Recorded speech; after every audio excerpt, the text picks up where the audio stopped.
Media ಮಾಹಿತಿ ಚಾನೆಲ್ನ ಆತ್ಮೀಯ ಸ್ನೇಹ ಬಳಗಕ್ಕೆಲ್ಲ ಮತ್ತೊಂದು ಹೊಸ ವಿಡಿಯೋಕ್ಕೆ ಆತ್ಮೀಯವಾದಂತಹ ಸ್ವಾಗತ.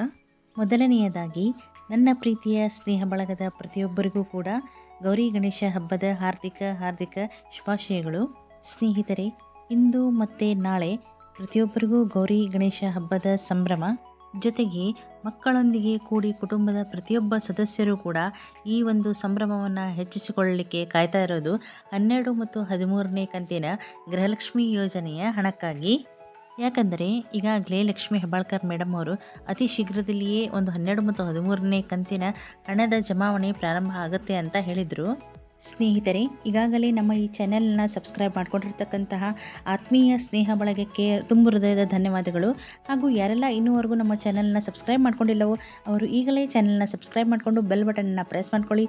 ಬರ್ತಾ ಇರತಕ್ಕಂತಹ ವಿಡಿಯೋಗಳನ್ನು ಲೈಕ್ ಮಾಡಿ, ಶೇರ್ ಮಾಡಿ, ನಿಮ್ಮ ಅಭಿಪ್ರಾಯಗಳನ್ನು ಕಮೆಂಟ್ನಲ್ಲಿ ತಿಳಿಸಿ. ಸ್ನೇಹಿತರೆ, ಈ ಗೃಹಲಕ್ಷ್ಮಿ ಯೋಜನೆಯ 11ನೇ ಕಂತಿನ ಹಣ ಬಂದಿರೋದೇ ತಡವಾಗಿರೋದ್ರಿಂದ ಈ ಒಂದು ಗೃಹಲಕ್ಷ್ಮಿ ಯೋಜನೆಯ 12 ಮತ್ತು 13ನೇ ಕಂತಿನ ಹಣವಾದರೂ ಬೇಗ ಕೈ ಸೇರಲಿ ಅಂತ ಎಲ್ಲರೂ ಕಾಯ್ತಾ ಇದ್ದಾರೆ. ಯಾಕಂತಂದರೆ ಪ್ರತಿಯೊಬ್ಬರಿಗೂ ಕೂಡ ಈಗ ಬರ್ತಾ ಇರತಕ್ಕಂತಹ ದೊಡ್ಡ ಹಬ್ಬಗಳಲ್ಲಿ ಹೆಚ್ಚಿನ ಖರ್ಚು ಇರೋದರಿಂದ, ಯಾಕಂದರೆ ಪ್ರತಿಯೊಂದರ ಬೆಲೆಯೂ ಕೂಡ ತುಂಬ ಹೆಚ್ಚಾಗಿ ಇರುವುದರಿಂದ ಈ ಒಂದು ಗೃಹಲಕ್ಷ್ಮಿ ಯೋಜನೆಯ ಹಣ ಹಬ್ಬದ ಸಂಭ್ರಮವನ್ನು ಹೆಚ್ಚಿಸುತ್ತೆ ಅನ್ನೋದು ಪ್ರತಿಯೊಬ್ಬರ ಒಂದು ಅನಿಸಿಕೆಯಾಗಿದೆ. ಹಾಗಾಗಿ ಪ್ರತಿಯೊಬ್ಬರು ಕೂಡ ಈ ಒಂದು ಗೃಹಲಕ್ಷ್ಮಿ ಯೋಜನೆಯ ಹಣದ ಕಂತಿನ ಒಂದು ಜಮಾವಣೆಗಾಗಿ ಕಾತುರದಿಂದ ಕಾಯ್ತಾ ಇದ್ದಾರೆ. ಈಗಾಗಲೇ ಲಕ್ಷ್ಮೀ ಹೆಬ್ಬಾಳ್ಕರ್ ಮೇಡಮ್ ಅವರು ಹೇಳ್ತಾ ಇರೋ ಪ್ರಕಾರ 12 ಮತ್ತು 13ನೇ ಕಂತಿನ ಹಣದ ಜಮಾವಣೆಯ ಪ್ರೊಸೆಸಿಂಗ್ ಏನಿದೆ ಅದು ಪ್ರಾರಂಭ ಆಗಿದೆ. ಹಾಗಾಗಿ ಈ ಒಂದು 12 ಮತ್ತು 13ನೇ ಕಂತಿನ ಹಣ ಕೂಡ ಅತಿ ಶೀಘ್ರದಲ್ಲಿಯೇ ಈ ಒಂದು ಗೃಹಿಣಿಯರ ಖಾತೆಗಳಿಗೆ ಜಮಾ ಆಗುವುದು ಖಾತರಿಯಾಗಿದೆ. ಸ್ನೇಹಿತರೆ, ಈ ಒಂದು ಗೃಹಲಕ್ಷ್ಮಿ ಯೋಜನೆಯ ಫಲಾನುಭವಿಗಳ ಸಂಖ್ಯೆ ಸಾಕಷ್ಟು ಇರೋದರಿಂದ ಈ ಒಂದು ಗೃಹಲಕ್ಷ್ಮಿ ಯೋಜನೆಯ ಕಂತನ್ನು ಹಂತವಾಗಿ ಬಿಡುಗಡೆಯನ್ನು ಮಾಡಲಾಗುತ್ತೆ. ಹಾಗಾಗಿ ನಿಮ್ಮ ಖಾತೆಗಳಿಗೆ ಈ ಒಂದು ಕಂತುಗಳ ಹಣ ಜಮಾವಣೆ ಆಗಲಿಕ್ಕೆ ಇನ್ನೂ ಸ್ವಲ್ಪ ಸಮಯ ಹಿಡಿಬಹುದು. ಆದ್ದರಿಂದ ಈ ಒಂದು ಗೌರಿ ಗಣೇಶ ಹಬ್ಬಕ್ಕೆ ಅನುಕೂಲ ಆಗುತ್ತದೆ ಅಂತ ಕಾಯ್ತಾ ಇರುವಂತಹ ಈ ಒಂದು 12 ಮತ್ತು 13ನೇ ಕಂತಿನ ಹಣ ಸದ್ಯದರಲ್ಲೇ, ಅಂದರೆ ಗೌರಿ ಗಣೇಶ ಹಬ್ಬದರಲ್ಲೇ ಸಿಗುತ್ತೆ ಅನ್ನೋದು ಸ್ವಲ್ಪ ನೋಡಬೇಕಾಗತ್ತೆ. ಯಾಕಂತಂದರೆ ಈ ಮೊದಲೆಲ್ಲ ಆರ್ಥಿಕ ಇಲಾಖೆ ಏನಿದೆ ಅದು ಗೃಹಲಕ್ಷ್ಮಿ ಯೋಜನೆಗಾಗಿ 3 ತಿಂಗಳ ಹಣವನ್ನು ಒಟ್ಟಿಗೆ ಈ ಒಂದು ಮಹಿಳಾ ಮತ್ತು ಮಕ್ಕಳ ಕಲ್ಯಾಣ ಇಲಾಖೆಯ ಒಂದು ಸುಪರ್ದಿಗೆ ನೀಡ್ತಾ ಇತ್ತು. ಆದರೆ ಈಗ 10 ಕಂತುಗಳ ನಂತರ 11ನೇ ಕಂತಿನಿಂದ ಪ್ರತಿ ತಿಂಗಳು ಈ ಒಂದು ಗೃಹಲಕ್ಷ್ಮಿ ಯೋಜನೆಯ ಕಂತಿನ ಹಣವನ್ನು ಜಮಾವಣೆ ಮಾಡುವುದರ ಸಲುವಾಗಿ ಪ್ರತಿ ತಿಂಗಳು ಈ ಒಂದು ಹಣಕ್ಕಾಗಿ ಮುಖ್ಯಮಂತ್ರಿಗಳ ಒಂದು ಜೊತೆ ಸಮಾಲೋಚನೆ ನಡೆಸಿ ಮುಂದಿನ ಕಾರ್ಯವನ್ನು ಕೈಗೊಳ್ಳಬೇಕಾಗುತ್ತೆ. ಹಾಗಾಗಿ ಈ ಒಂದು ಗೃಹಲಕ್ಷ್ಮಿ ಯೋಜನೆಯ ಕಂತುಗಳ ಹಣದ ಜಮಾವಣೆಗೆ ಸ್ವಲ್ಪ ಸಮಯ ತಗೊಳ್ತಾ ಇದೆ. ಆದರೆ ಈ ಬಾರಿ ಯಾರಿಗೆಲ್ಲ 11ನೇ ಕಂತಿನ ಹಣ ಜಮಾವಣೆ ಆಗಿರುವುದಿಲ್ಲವೋ ಅಂಥವರನ್ನು ಕೂಡ ಸೇರಿಸಿಕೊಂಡು ಒಟ್ಟಿಗೆ, ಅಂದರೆ 11ನೇ ಕಂತು ಯಾರಿಗೆ ಜಮಾ ಆಗಿರುವುದಿಲ್ಲವೋ ಅಂಥವರಿಗೆ ಒಟ್ಟಿಗೆ 6,000 ರೂಪಾಯಿಗಳ ಒಂದು ಮೊತ್ತ ಅವರ ಖಾತೆಗಳಿಗೆ ಜಮಾ ಆಗಬಹುದು.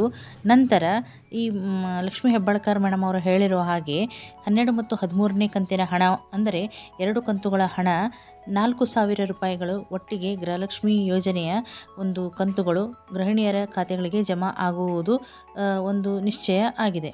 ಇನ್ನು ಸ್ನೇಹಿತರೆ, ಅನ್ನಭಾಗ್ಯ ಯೋಜನೆಯ ಅಡಿಯಲ್ಲಿ ನೀಡ್ತಾ ಇರತಕ್ಕಂತಹ ಈ ಒಂದು ಅಮೌಂಟನ್ನು, ಅಂದರೆ DBTನಲ್ಲಿ ಕೊಡ್ತಾ ಇದ್ದಂತಹ ಪ್ರತಿಯೊಬ್ಬರಿಗೂ ಅವರವರ ಕುಟುಂಬಕ್ಕೆ ಇರ್ತಕ್ಕಂತಹ ಸದಸ್ಯರ ಲೆಕ್ಕಾಚಾರದಲ್ಲಿ ನೀಡ್ತಾ ಇರತಕ್ಕಂತಹ ಹಣವನ್ನು ನಿಲ್ಲಿಸಲಾಗಿ ಕೇಂದ್ರ ಸರ್ಕಾರದಿಂದ ಅಕ್ಕಿಯನ್ನು ಪಡೆದುಕೊಂಡು ರಾಜ್ಯ ಸರ್ಕಾರ ಎಲ್ಲರಿಗೂ ಕೂಡ, ಅಂದರೆ ಪಡಿತರದಾರರಿಗೆ ಹಣದ ಬದಲಾಗಿ ಅಕ್ಕಿಯನ್ನು ನೀಡುತ್ತೇವೆ ಅಂತ ಮಾತನ್ನು ಹೇಳಿದರು. ನಂತರ ಮತ್ತೊಮ್ಮೆ ಚರ್ಚೆಯನ್ನು ಕೈಗೊಂಡು ರಾಜ್ಯದ ಜನರ ಬೇಡಿಕೆಯ ಪ್ರಕಾರ ಈ ಒಂದು ದಿನಸಿ ಕಿಟ್ಗಳನ್ನು ಕೊಡುವುದಾಗಿ ಹೇಳಿಕೆಯನ್ನು ನೀಡಿದರು.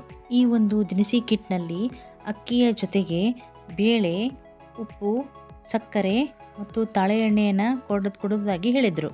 ಇದು ನಮ್ಮ ರಾಜ್ಯದ ಬಹಳಷ್ಟು ಜನಗಳ ಅಭಿಪ್ರಾಯದಲ್ಲಿ ಒಳ್ಳೆಯದು ಅಂತ ಆಗಿತ್ತು. ಆದರೆ ಸರ್ಕಾರದವರು ಈಗ ಮತ್ತೆ ವಿಚಾರವನ್ನು ಬದಲಾಯಿಸಿಕೊಂಡು ಈ ಒಂದು ದಿನಸಿ ಕಿಟ್ಗಳ ಬದಲಾಗಿ ಈ ಒಂದು DBT ಮೂಲಕ ನೀಡ್ತಾ ಇರತಕ್ಕಂತಹ ಹಣವನ್ನೇ ನಾವು ಮುಂದುವರಿಸುತ್ತೇವೆ ಅನ್ನೋ ಒಂದು ಅಭಿಪ್ರಾಯವನ್ನು ಮುಂದೆ ಇಡ್ತಾ ಇದ್ದಾರೆ. ಕೆಲವೊಬ್ಬರ ಕುಟುಂಬದಲ್ಲಿ ಸದಸ್ಯರ ಸಂಖ್ಯೆ ಜಾಸ್ತಿ ಇರುವಾಗ ಅವರಿಗೆ ಹೆಚ್ಚಿನ ಮೊತ್ತದ ಹಣ ಈ ಒಂದು ಪಡಿತರದಲ್ಲಿ ಸಿಗ್ತಾ ಇತ್ತು, ಅಂದರೆ DBT ಮೂಲಕ ಅವರಿಗೆ ಹೆಚ್ಚಿನ ಮೊತ್ತದ ಹಣ ಸಿಗ್ತಾ ಇತ್ತು. ಅದು ಈ ಒಂದು ದಿನಸಿ ಕಿಟ್ಗಳನ್ನು ಪಡೆದುಕೊಂಡಾಗ ಆ ಮೊತ್ತದ ಹಣದ ಒಂದು ಸಾಮಾನುಗಳು, ದಿನಸಿ ಸಾಮಾನುಗಳು ಇಲ್ಲಿ ಸಿಗ್ತಾ ಇರಲಿಕ್ಕಿಲ್ಲ ಅನ್ನೋದು ಅವರ ಒಂದು ಅಭಿಪ್ರಾಯ ಆಗಿದೆ.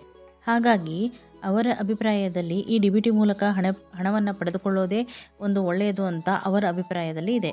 ಸ್ನೇಹಿತರೆ, ನೀವೆಲ್ಲ ಹೇಳಿ, ಈ ಒಂದು DBT ಮೂಲಕ ಹಣವನ್ನು ಪಡೆದುಕೊಳ್ಳುವುದು ಉತ್ತಮವೋ ಅಥವಾ ಈ ಒಂದು ದಿನಸಿ ಕಿಟ್ಗಳನ್ನು ಪಡೆದುಕೊಂಡು ಮನೆಯ ಸದಸ್ಯರೆಲ್ಲರೂ ಕೂಡ ಸರಿಯಾಗಿ ಊಟ ಮಾಡಿಕೊಂಡು ಕುಪೋಷಣೆಗೆ ಒಳಗಾಗದೆ ಆರೋಗ್ಯವನ್ನು ಸದೃಢವಾಗಿಸಿಕೊಳ್ಳುವುದು ವಿಚಾರ ಒಳ್ಳೆಯದಾ ಅನ್ನೋದ್ರ ಬಗ್ಗೆ ನಿಮ್ಮ ಅಭಿಪ್ರಾಯವನ್ನು ಕಮೆಂಟ್ನಲ್ಲಿ ತಿಳಿಸಿ. ಸ್ನೇಹಿತರೆ, ಏನೇ ಆಗಲಿ ಸರ್ಕಾರ ಈ ಒಂದು ಅನ್ನಭಾಗ್ಯ ಯೋಜನೆಯ ಬಗ್ಗೆ ಒಂದು ದೃಢವಾದ ನಿರ್ಧಾರವನ್ನು ಕೈಗೊಂಡು ಆ ಬಗ್ಗೆ ಸರಿಯಾದ ಮಾಹಿತಿಯನ್ನು ನೀಡಿ ಜನಗಳಿಗೆ ಆರೋಗ್ಯದ ಒಂದು ಅನುಕೂಲತೆಗಾಗಿ ಕಿಟ್ಗಳನ್ನು ನೀಡುವುದೇ, ದಿನಸಿ ಕಿಟ್ಗಳನ್ನು ನೀಡುವುದೇ ಒಳ್ಳೆಯದು ಅನ್ನೋದು ನನ್ನ ಒಂದು ವೈಯಕ್ತಿಕ ಅಭಿಪ್ರಾಯ ಆಗಿದೆ. ಹಾಗಾದರೆ ನೋಡೋಣ ಸ್ನೇಹಿತರೆ, ಬರ್ತಾ ಇರತಕ್ಕಂತಹ ದಿನಗಳಲ್ಲಿ ಸರ್ಕಾರ ತನ್ನ ಒಂದು ಯಾವ ಅಭಿಪ್ರಾಯವನ್ನು, ಯಾವ ನಿರ್ಧಾರವನ್ನು ಜನಗಳ ಅನುಕೂಲಕ್ಕಾಗಿ ಜನರ ಮುಂದೆ ಕಾರ್ಯರೂಪದಲ್ಲಿ ತರಲಿದೆ ಅನ್ನೋದರ ಬಗ್ಗೆ ಕಾಯೋಣ. ಸ್ನೇಹಿತರೆ, ಮತ್ತೊಮ್ಮೆ ನಮ್ಮ ಸ್ನೇಹ ಬಳಗದ ಪ್ರತಿಯೊಬ್ಬ ಸದಸ್ಯರಿಗೂ ಕೂಡ ಗಣೇಶ ಗೌರಿ ಹಬ್ಬದ ಹಾರ್ದಿಕ ಶುಭಾಶಯಗಳನ್ನು ತಿಳಿಸ್ತಾ ತಮ್ಮೆಲ್ಲರ ಸಪೋರ್ಟು ಹೀಗೆ ಮುಂದುವರಲಿ ಅಂತ ಕೇಳ್ತಾ, ಸ್ನೇಹಿತರೆ, ನಮ್ಮ ಈ ಸ್ನೇಹಿತರ ಬಳಗ ಬಹಳಷ್ಟು ಬೇಗ ಬಹಳ ದೊಡ್ಡ ಬಳಗವಾಗಿ ಬೆಳೆಯಲಿ ಅಂತ ನಾನು ಹಾರೈಸ್ತಾ, ಸ್ನೇಹಿತರೆ, ಮತ್ತೆ ಮುಂದಿನ ವಿಡಿಯೋದಲ್ಲಿ ಸಾಕಷ್ಟು ಮಾಹಿತಿಗಳೊಂದಿಗೆ ಬಂದು ನಿಮ್ಮನ್ನು ಭೇಟಿಯಾಗ್ತೀನಿ. ವಿಡಿಯೋ ಎಲ್ಲರಿಗೂ ಇಷ್ಟ ಆಗಿದೆ ಅಂತ ಅಂದ್ಕೊಂಡಿದ್ದೀನಿ. ಹಾಗಾಗಿ ಇನ್ನೂವರೆಗೂ ನಮ್ಮ ಚಾನಲ್ನ ಸಬ್ಸ್ಕ್ರೈಬ್ ಯಾರೆಲ್ಲ ಮಾಡ್ಕೊಂಡಿಲ್ಲವೋ ಈಗಲೇ ಸಬ್ಸ್ಕ್ರೈಬ್ ಮಾಡಿಕೊಂಡು ಬೆಲ್ ಬಟನ್ನ ಪ್ರೆಸ್ ಮಾಡ್ಕೊಳ್ಳಿ. ಹಾಗೂ ವಿಡಿಯೋವನ್ನು ಲೈಕ್ ಮಾಡಿ, ಶೇರ್ ಮಾಡಿ, ಕಮೆಂಟ್ನಲ್ಲಿ ನಿಮ್ಮ ಅಭಿಪ್ರಾಯವನ್ನು ತಿಳಿಸಿ. ಸ್ನೇಹಿತರೆ, ಮತ್ತಷ್ಟು ಹೊಸ ಅಪ್ಡೇಟ್ಗಳೊಂದಿಗೆ ಮುಂದಿನ ವಿಡಿಯೋದಲ್ಲಿ ತಮ್ಮನ್ನು ಭೇಟಿಯಾಗ್ತೀನಿ.